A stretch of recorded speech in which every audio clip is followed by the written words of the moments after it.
Grazie. L'anno passato mi avete fatto l'onore e il piacere di parlarvi di un lavoro d'équipe. Oggi parlerò di un lavoro solitario da vari punti di vista e parliamo proprio dell'attività più solitaria che ci capita di conoscere. Ci capita a volte di parlare da soli, però la maggior parte di quello che diciamo è rivolta tipicamente ad ascoltatori e la maggior parte di quello che scriviamo è, almeno nella sua forma più compiuta, di solito rivolta a lettori che possono essere noti o ignoti, ma distinti da noi.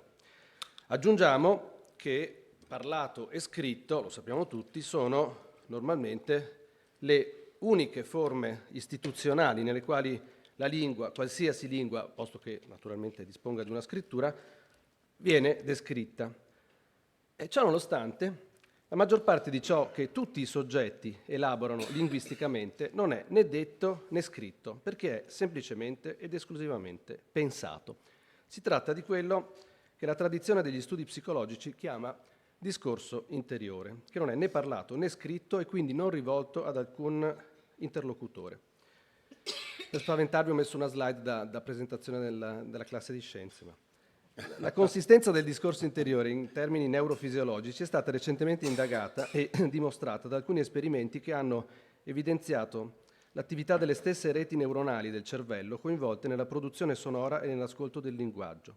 Insomma, esiste veramente il parlare interiore, il discorso interiore, d'accordo? Non è solo una nostra impressione, una introiezione di esperienze esterne. D'accordo? E poiché la scrittura, in particolare quella alfabetica di cui disponiamo noi, riproduce convenzionalmente, rendendola visibile e permanente, la sostanza fonica del linguaggio, è facile dedurne che lo scritto tende ad essere considerato come una rappresentazione appunto culturalmente regolata del parlato, inteso a sua volta come forma di comunicazione, di interazione. Questa è un'immagine famosa per tutti i linguisti, tratta dal Cours de linguistique générale di Saussure. Per secoli la linguistica si è concentrata quasi esclusivamente sulla lingua scritta, per la buona ragione che il parlato era osservabile solo attraverso la scrittura. Cioè ha indagato il parlato attraverso lo scritto. Molto più raramente la scrittura è stata messa a partito per osservare quella terza dimensione di cui ho appena fatto cenno. Di rado, cioè, la scrittura è stata riguardata come riflesso e rappresentazione del discorso interiore. Certo, la letteratura ha lungamente rappresentato in forme convenzionali e a beneficio del pubblico il discorso interiore nella forma del soliloquio, del monologo e in epoca moderna anche del flusso di coscienza. Chi di noi non ha letto Joyce?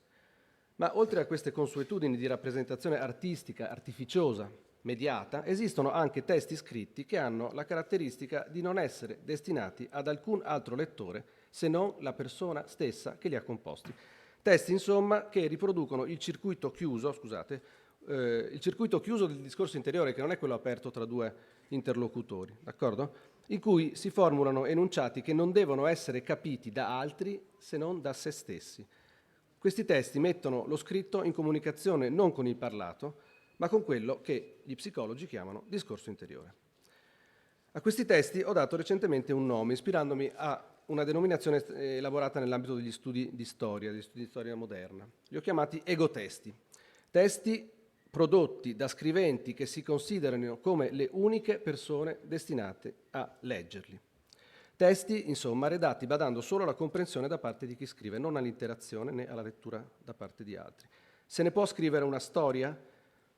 Allora a questo punto a tutti noi vengono in mente, no, queste no, non ci vengono in mente, un attimo, ci viene in mente un tipo di testi che sicuramente abbiamo prodotto e produciamo abitualmente, forse ce n'è uno qua più avanti, no, vi mostro troppe cose, se no, va bene. Gli appunti, le annotazioni veloci prese su quaderni personali o su supporti volanti destinati alla dispersione o alla distruzione in tempi rapidi.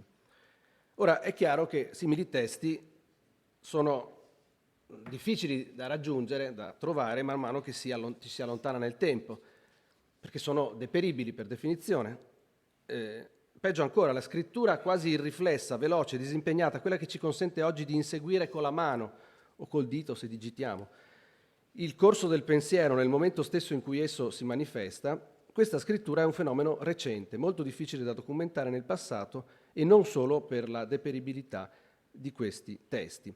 Prendere appunti nell'antichità e nel Medioevo poneva problemi pratici a cui forse non pensiamo immediatamente.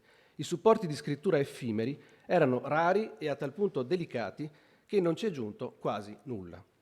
Ad esempio le tavolette di cera, che gli antichisti conoscono bene, che tendiamo a immaginare solo nell'antichità, in realtà continuano ad essere impiegate anche nel Medioevo, ma ne sono pervenute non più di una quarantina in tutta Europa. E spesso sono prive di testi incisi oppure prive di quella natura di occasionalità che tendenzialmente le caratterizzava. In quell'epoca la disponibilità di strumenti di scrittura leggeri come la pergamena o più tardi anche la carta in realtà non risolve il problema delle oggettive difficoltà operative di una scrittura che comunque richiedeva strumenti, la penna e il calamaio, non essendo stata inventata la Bic, difficilmente compatibili con le forme di scrittura meno riflessive e più private, che pure in alcuni casi vi si manifestano. Alcuni manoscritti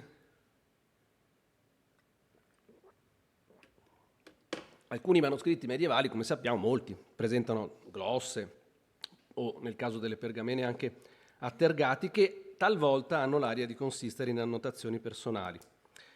Rarissimo è incontrare casi come quello che vi sto mostrando, che si trova a Treviso, non è unico certamente, però è abbastanza raro, in cui un pellicciaio, un commerciante di pelli, scrive, apparentemente rivolgendosi a se stesso, un promemoria in mezzo a conti che non c'entrano nulla, conti suoi, un promemoria che dice sulla plaga dalle erbe, cioè tradotto ricordati di prendere le medicine, molto in termini moderni. Ma raramente la natura strettamente personale di queste annotazioni può essere dimostrata, ovviamente. Di solito lo scrivano medievale scrive idealmente al cospetto di un pubblico, anche quando sembra annotare per se stesso, come Petrarca quando chiosa e corregge in latino i testi del suo canzoniere in volgare. Un altro esempio medievale interessante e raro, tipologicamente raro, riguarda un autore che, non essendo uno scrittore, non aveva particolari ragioni di prefigurare le condizioni tipiche di un vero pubblico di lettori. Questo è Villard de Honcourt, un architetto francese vissuto nella prima metà del XIII secolo, di cui ci è pervenuto, caso raro, un quaderno pergaminaceo di schizzi, il francese 19.093 della Bibliothèque Nationale, in cui accanto a disegni e bozzetti si trovano brevi testi illustrativi dei disegni stessi, istruzioni per la realizzazione di strutture architettoniche, talvolta rivolte a un generico vous, o meglio vo, se vous voulez faire, oppure impersonali, chi vuol fare questa cosa qui, oppure annotazioni di contorno che con tutta evidenza sono appunti di servizio. Solo alla fine, a posteriori, dopo aver riempito le carte del quaderno, come dimostra la messa in pagina, della pagina che vedete qui a destra, Villard sente il bisogno di munire tardivamente il suo carnet di una intestazione che fa riferimento giusto appunto a un pubblico potenziale. Villard de Honcourt vous salue et s'y prête tous ceux qui de ses engins ouvreront, qu'on trouvera en ces livres qu'il prie por s'arme, che preghino per la sua anima. D'accordo? Questa è una tipica allocuzione. Uomo del suo tempo, Villard mostra di considerare naturalmente il testo scritto come un prodotto comunque rivolto a un pubblico, quelli che leggeranno.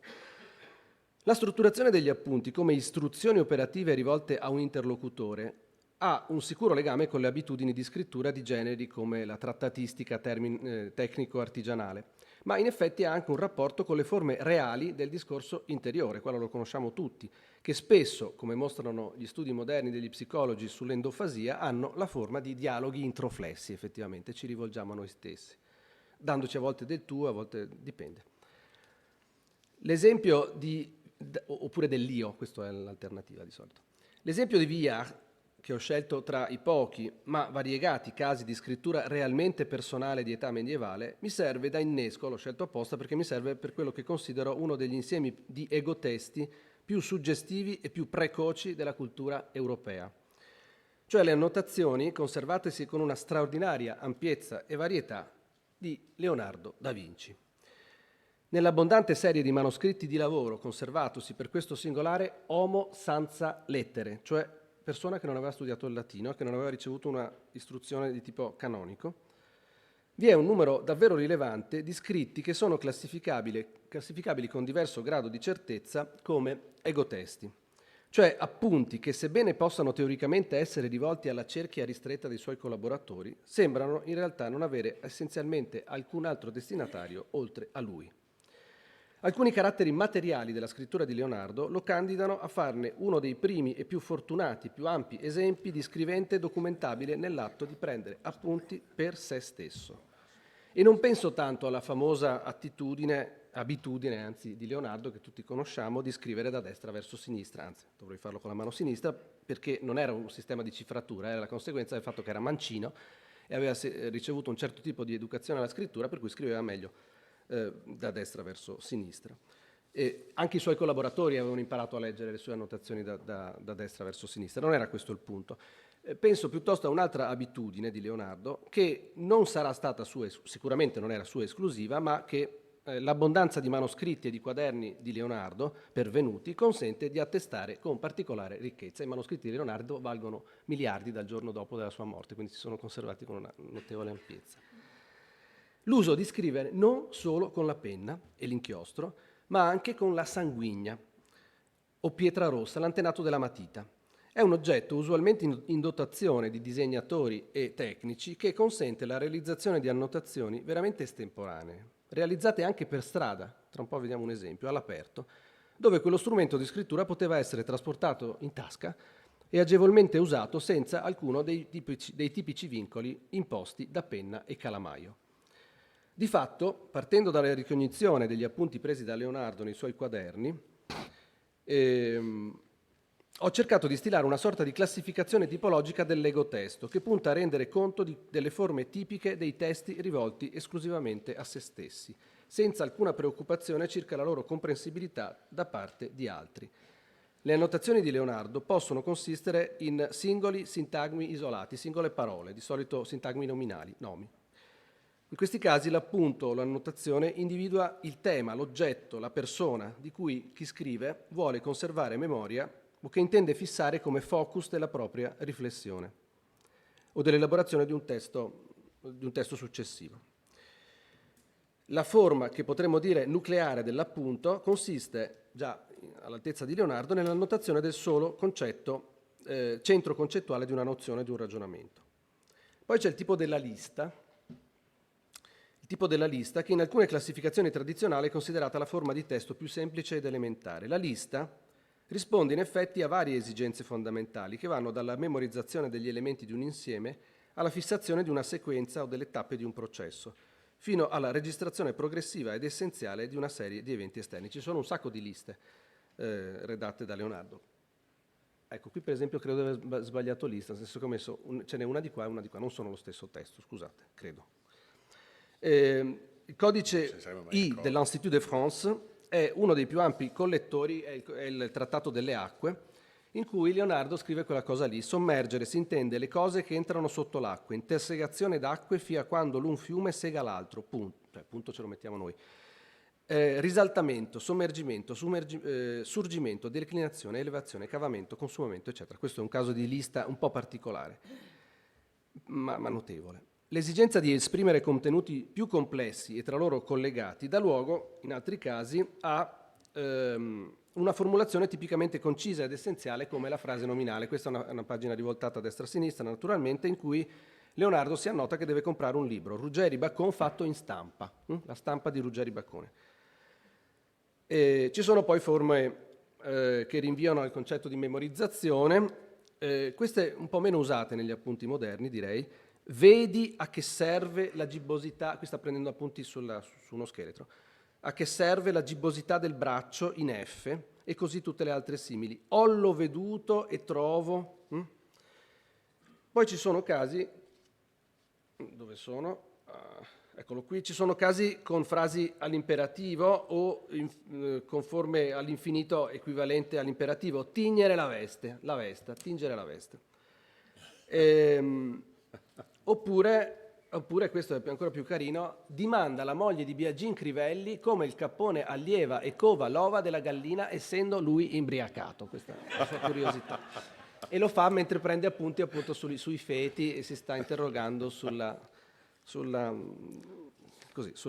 generazione dei viventi. Ci sono le frasi appunto con l'infinito autonomo, queste le usiamo anche noi, tignere la veste potremmo scriverlo anche noi, legare il mio libro, ecco. E poi forme un po' più insolite come quelle con il futuro, ritrarrai Milano, va bene. Domanda, queste sono all'imperativo, domanda Benedetto Portinario, insomma, questi sono un tipo di appunti abbastanza vicine a quelle che potremmo prendere noi moderni. Ci sono poi queste, sono particolarmente interessanti, queste sono descrizioni compendiarie prive di elementi introduttori, nonché di una contestualizzazione che sarebbe indispensabile in un testo destinato a altrui, come quelle famose in cui Leonardo gira per Milano e prende appunti alla ricerca di modelli per il cenacolo. Giovannina, queste sono prese come vedete in sanguigna, non sono a penna, queste sono prese a matita, quindi per strada. Giovannina, viso fantastico, sta a Santa Caterina all'ospedale. Alessandro carissimo da Parma per la man di Cristo. Persone che individuava come modelli per il cenacolo. Insomma, gli appunti presi da Leonardo nei suoi quaderni all'alba dell'età moderna, Leonardo vive alla fine del Medioevo di fatto, mostrano come la cultura scritta di quell'epoca possedesse già, con qualche interessante differenza formale che abbiamo visto rispetto al presente, le principali tipologie della scrittura personale promemoria che ancora oggi sono abituali in un'epoca in cui pure, o lo erano fino a poco fa, visto che ormai prendiamo appunti con registratore integrato al telefonino, ma insomma, in un'epoca in cui sono così profondamente modificate le nostre abitudini di scriventi. Sono ben isolabili anche alcune funzioni tipiche che la scrittura rivolta allo scrivente, a se stesso, mostra di avere fin da questi precoci esempi di appunti personali. E le riassumo. Sì, vabbè, questo è un appunto moderno, come vedete, non è più Leonardo, questo è un mio amico, qualcuno di voi lo conosce. La funzione mnemonica, questi sono appunti rubati a un collega. Mnemonica, legata alla messa per iscritto di informazioni che non si riesce o si teme di non riuscire a tenere a mente, e per questo ci si appunta al fine di conservarne il ricordo. Prendi le medicine. Regolativa, legata all'autoprescrizione di pratiche o di azioni. Beh, di nuovo, prendi le medicine. Meditativa, legata alla messa per iscritto di un pensiero che si va articolando e di cui lo scrivente si forma una rappresentazione esteriore tangibile. Nel momento in cui si vuole vedere un pensiero fuori da sé, lo si scrive. Preparatoria, legata alla prova, all'abbozzo, alla simulazione di un discorso che si farà o di un'interazione che si avrà, ma non si sta avendo con altri.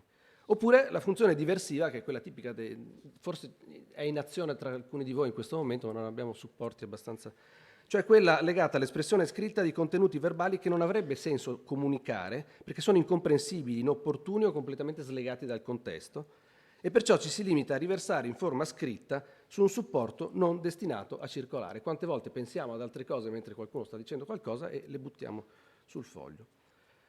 Affini, per certi aspetti, alla funzione mnemonica, queste modalità rappresentano una sorta di sfogo estemporaneo del pensiero attraverso la scrittura, senza una precisa progettualità e senza un passaggio né per l'interazione né per la fonazione. In quest'ultimo caso siamo di fronte a una modalità decisamente tipica di situazioni moderne, delle quali quelle rivelate dai quaderni di Leonardo costituiscono una specie di prefigurazione. Il primo esempio storicamente documentabile di una modalità di scrittura destinata a svilupparsi impetuosamente.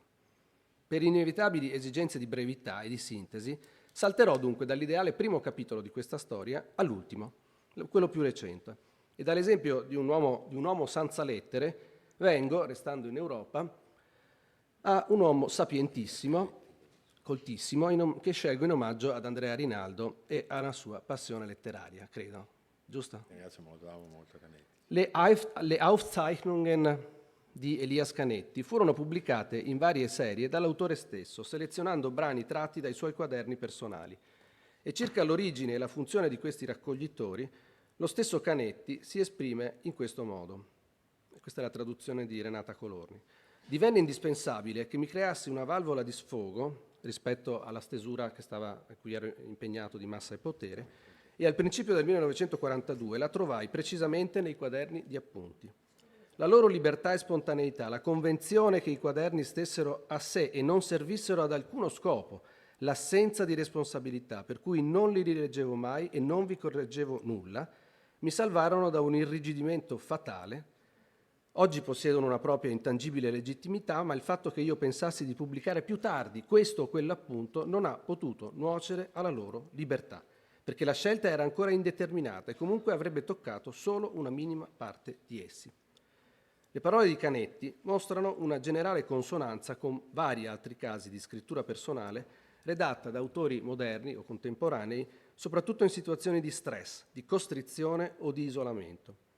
È il ritmo tipico, ad esempio, di alcuni dei quaderni del carcere di Antonio Gramsci.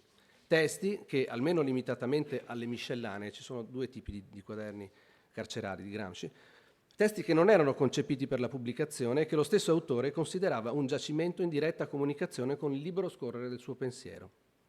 Primo, carattere provvisorio di promemoria di tali note e appunti. Secondo, da essi potranno risultare dei saggi indipendenti, ma non un lavoro organico d'insieme.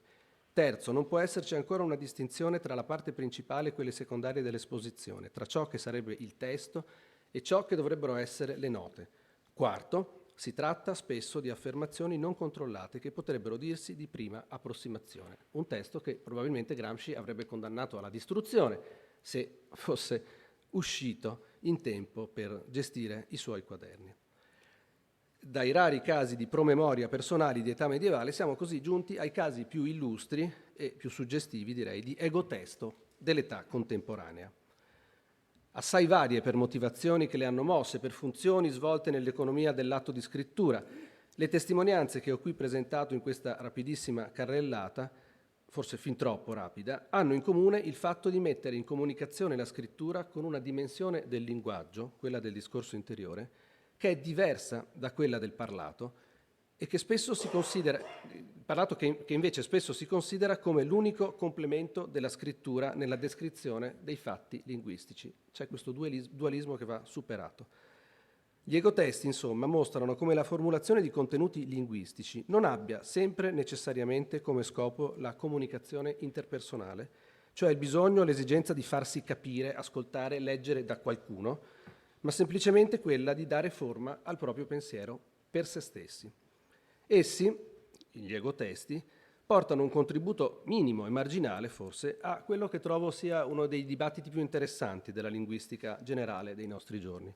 Il dibattito sviluppatosi attorno all'ipotesi che la facoltà di linguaggio della specie umana non risponda primariamente a un'esigenza di comunicazione intersoggettiva, ciò che parrebbe intuitivamente il suo carattere essenziale e originario, ma piuttosto alla necessità di organizzare il pensiero, una funzione nella quale il carattere sociale e interpersonale è sopravanzato da una dimensione decisamente interiore e individuale. Credo che anche solo per questo una storia degli egotesti meriti di essere scritta. Grazie.